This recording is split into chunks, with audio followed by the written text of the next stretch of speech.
प्रदेश के दूरस्थ क्षेत्रों में भी चिकित्सा की समुचित व्यवस्था हो सके, इस दृष्टि से आगामी वर्ष 750 चिकित्सकों तथा 1500 पैरा मेडिकल कार्मिकों के पद सृजित किए जाने की घोषणा करती हूँ।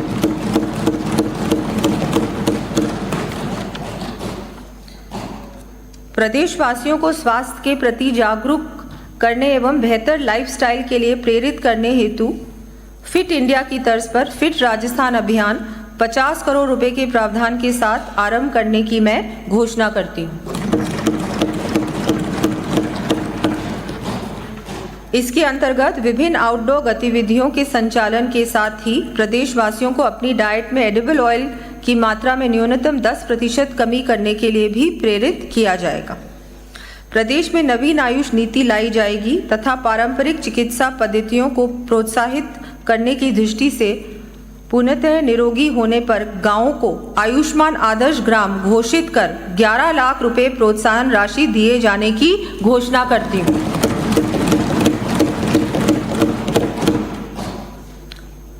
राज्य में खाद्य पदार्थों में मिलावट की रोकथाम एवं प्रभावी नियंत्रण के लिए समस्त जिलों में चरणबद्ध रूप से खाद्य प्रयोगशालाएं स्थापित की जाएंगी। आगामी वर्ष हनुमानगढ़, सवाई माधोपुर, जैसलमेर, पाली, सिरोही, चित्तौड़गढ़ व डूंगरपुर में खाद्य प्रयोगशालाएं स्थापित किया जाना प्रस्तावित है। सड़क सुरक्षा। प्रदेश में सड़क दुर्घटनाओं से होने वाली जनहानि को रोकने की दृष्टि से दिल्ली, जयपुर, जयपुर, आगरा तथा जयपुर कोटा हाईवेज पर सड़क सुधार के कार्य करवाते हुए 0 एक्सीडेंट जोन्स बनाए जाने की घोषणा करती हूँ। साथ ही दुर्घटना संभावित चिन्हित लगभग 50 ब्लैक स्पॉट्स के सुधार के साथ अन्य सड़क सुरक्षा कार्य करवाए जाने प्रस्तावित हैं। इन कार्यों हेतु 30 करोड़ रुपए व्यय किए जाएंगे। राज्य में सड़क दुर्घटनाओं में होने वाली जनहानि को कम करने हेतु नेशनल स्टेट हाईवेज पर स्थापित 20 ट्रॉमा सेंटर्स का सुदृढ़ीकरण पीपीपी मोड पर करने हेतु 50 करोड़ रुपए का प्रावधान प्रस्तावित है। इसके साथ ही 25 एडवांस लाइफ सपोर्ट एम्बुलेंसेस भी उपलब्ध करवाई जाएंगी। सामाजिक सुरक्षा। माननीय प्रधानमंत्री श्री नरेंद्र मोदी जी ने कहा है, reducing disparities India's priority, serving the unserved and underserved is an article of faith for us. अर्थात असमानता को कम करना आज भारत की प्राथमिकता है। जरूरतमंदों एवं वंचित वर्गों की सेवा करने में हमारी आस्था है। उक्त ध्येय की पूर्ति की दिशा में कदम उठाते हुए अल्प आय वर्ग के बुजुर्ग व्यक्तियों, विधवाओं, एकल नारियों, दिव्यांग व्यक्तियों तथा लघु एवं सीमांत कृषकों को देय पेंशन को आगामी वर्ष से बढ़ाकर 1250 रुपये प्रतिमाह करने की घोषणा करती हूँ।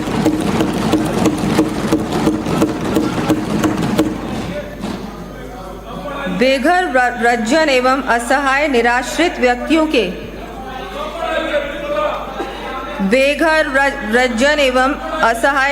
व्यक्तियों के पुनर्वास हेतु स्थापित किए जा रहे स्वयं सिद्धा आश्रमों का दायरा बढ़ाते हुए आगामी वर्ष 10 जिलों में 50 बेड क्षमता के आश्रम खोले जाने प्रस्तावित हैं। राज्य में विशेष योग्यजनों को और अधिक सुविधा एवं संबल प्रदान करने की दृष्टि से 1 लाख दिव्यांगजनों को 20,000 रुपये तक के आर्टिफिशियल लिम्स इक्विपमेंट उपलब्ध करवाए जाने की मैं घोषणा करती हूँ।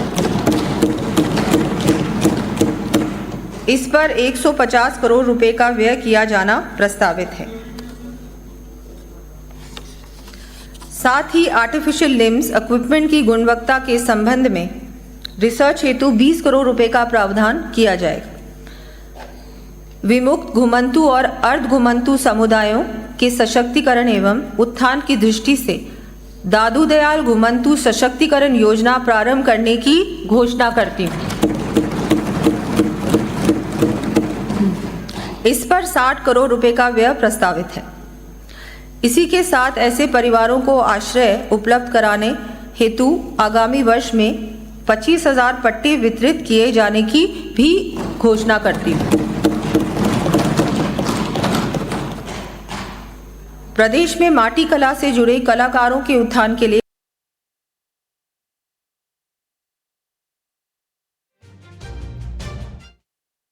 की मशीनें उपलब्ध करवाई जाएंगी।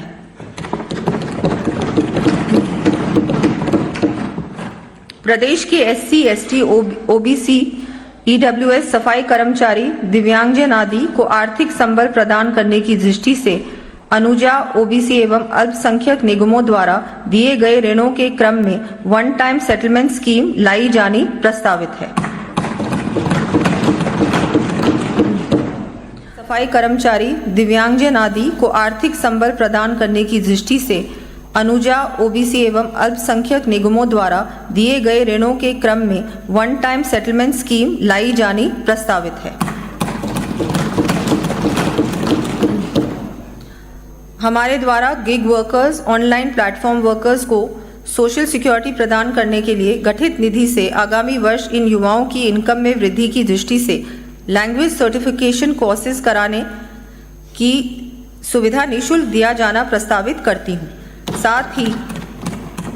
साथ ही इस निधि का दायरा बढ़ाते हुए अनऑर्गेनाइज सेक्टर के अन्य श्रमिकों को भी सामाजिक सुरक्षा कवरेज प्राप्त हो सके, इस हेतु gig and unorganised workers development fund स्थापित कर 350 करोड़ रुपए का प्रावधान करने की मैं घोषणा करती हूँ।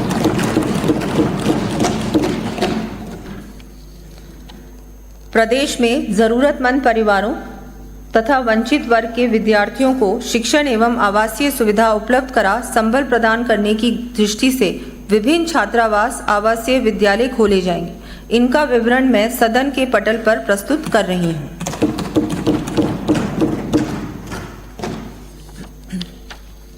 प्रदेश के समस्त राजकीय अनुदानित निजी जन सहभागिता योजना अंतर्गत वंचित वर्गों, महिलाओं, बुजुर्गों एवं दिव्यांगों के लिए संचालित आवासीय संस्थानों का मेस भत्ता बढ़ाकर 3,250 रुपये प्रति आवासीय प्रतिमाह करने की मैं घोषणा करती हूँ।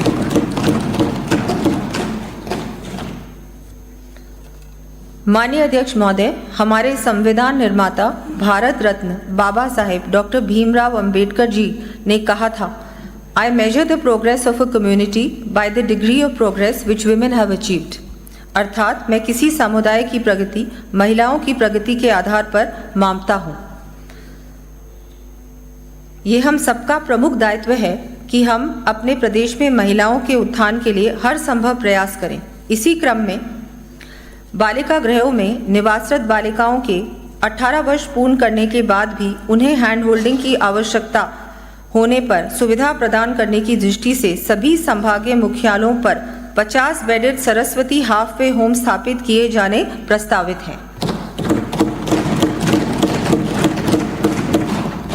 प्रदेश में देखरेख एवं संरक्षण की आवश्यकता वाली बालिकाओं के लिए 10 जिला मुख्यालयों पर गर्ल चाइल्ड केयर इंस्टीट्यूट स्थापित किए जाने प्रस्तावित हैं। छात्राओं में आत्मरक्षा एवं स्वाभिमान की भावना जागृत करने के लिए 34 महाविद्यालयों में स्थापित रानी लक्ष्मीबाई केंद्रों की सफलता एवं छात्राओं की रुचि को देखते हुए प्रत्येक ब्लॉक पर एक उच्च माध्यमिक विद्यालय अथवा महाविद्यालय में रानी लक्ष्मीबाई केंद्र स्थापित किए जाने की घोषणा करती हूँ।